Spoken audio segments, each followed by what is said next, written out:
চলো তোমাদের সাথে আজকে সুন্দর একটি মুহূর্ত শেয়ার করব। হ্যালো এভরিওয়ান, কি অবস্থা সবার? আজকে আমি কার বাসায় এসেছি, কি কি খেলাম, কোথায় কোথায় ঘুরতে গেলাম, সবকিছু নিয়ে থাকছে আজকের ভিডিও। আজকে আমরা গিয়েছিলাম মামির বান্ধবীর বাসায়। উনি অনেকদিন ধরে বলতেছিল যাওয়ার জন্য, কিন্তু আসলে ব্যস্ততার কারণে ওইভাবে যাওয়া হয় না। আমাদের যাওয়ার কথা ছিল দুপুরবেলা, কিন্তু আমাদের যেতে যেতে সন্ধ্যা হয়ে গিয়েছিল, কারণ আমরা একটু ঘুরতে বের হয়েছিলাম। আন্টি অল্প সময়ের মধ্যে আমাদের জন্য অনেক কিছু আয়োজন করেছিল। যেমন আন্টি প্রথমে আমাদেরকে বেলের শরবত বানিয়ে দিয়েছিল, তারপর ছিল মিষ্টি, খেজুর, শ্যামাই, তরমুজ, এখানে ছিল দই, তারপর ছিল। আর উনি অনেক ভালো মনের মানুষ, লাইক ফ্রেন্ডলি ভাবে সবার সাথে কথা বলে। খাওয়া দাওয়া শেষ করার পর আন্টি বলেছিল তাদের বাসাটা একটু ঘুরে দেখতে, তো চলো তোমাদেরকেও দেখাচ্ছি।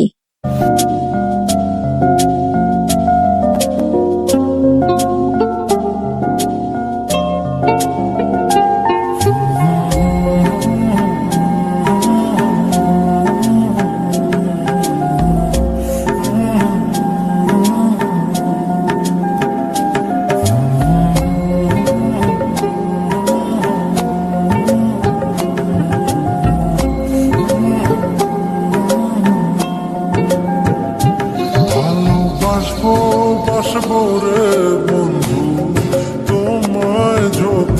রাত 10টার দিকে আন্টির মেয়ে আমাদেরকে বলতেছিল যে ও মোমো খাবে, আমাদেরকেও নিয়ে যাবে।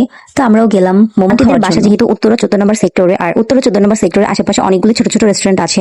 আমরা যাচ্ছিলাম মোমো খাওয়ার জন্য একটা রেস্টুরেন্টে। যাওয়ার পথে যেতে যেতে আমি ছোট ছোট কিছু ভিডিও করে নিচ্ছিলাম। আসলে রাত্রে ঘোরাফেরা করতে আমার অনেক বেশি পছন্দ। আমার মতো কার কার ভালো লাগে রাত্রে ঘোরাফেরা করতে? তো কথা বলতে বলতে এসে পড়লাম মোমো খাওয়ার জন্য একটা রেস্টুরেন্টে। আর আমি নিয়েছিলাম চিকেন মোমো, আমার অনেক পছন্দের।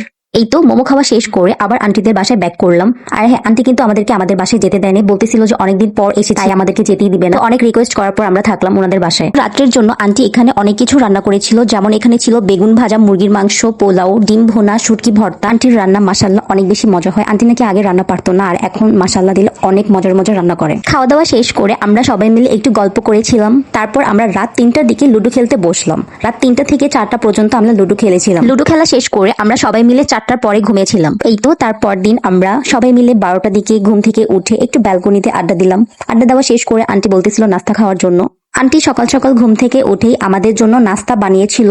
তো এখানে আন্টি পরোটা, ডিম পোচ এবং আন্টির হাতের মজাদার সুজির হালুয়া বানিয়েছিল। আমাদের মতো আন্টিরাও চা অনেক বেশি পছন্দ করে, আর আমরাও চা লাভার। এই তো চা খাওয়ার পর আমাকে সালামি দিয়েছিল, তো আমি সালামি নিয়ে কিছু ছবি তুললাম। তারপর আন্টি আমাদেরকে আচার খেতে দিয়েছিল, আর আচার আমার অনেক পছন্দের। আমি আচার খেতে অনেক অনেক বেশি পছন্দ করি, আর সব মেয়েরাই আসলে আচার খেতে ভালোবাসে। এই তো দুপুরের জন্য আন্টি এখানে অনেক কিছু রান্না করেছিল, তার মধ্যে ছিল শুটকি ভর্তা, তারপর এখানে ছিল একটা মাছ ভুনা, তারপর ছিল গরুর মাংস। আমরা গতকালকে রাতের বেলা শুটকি ভর্তাটা অনেক পছন্দ করেছিলাম আন্টির হাতের, তাই আন্টি আমাদের জন্য স্পেশাল ভাবে বানিয়েছে। খাওয়া দাওয়া করতে করতেই আন্টির মেয়ে আমাকে বলতেছিল যে চলো ঘুরে আসি কোথাও থেকে।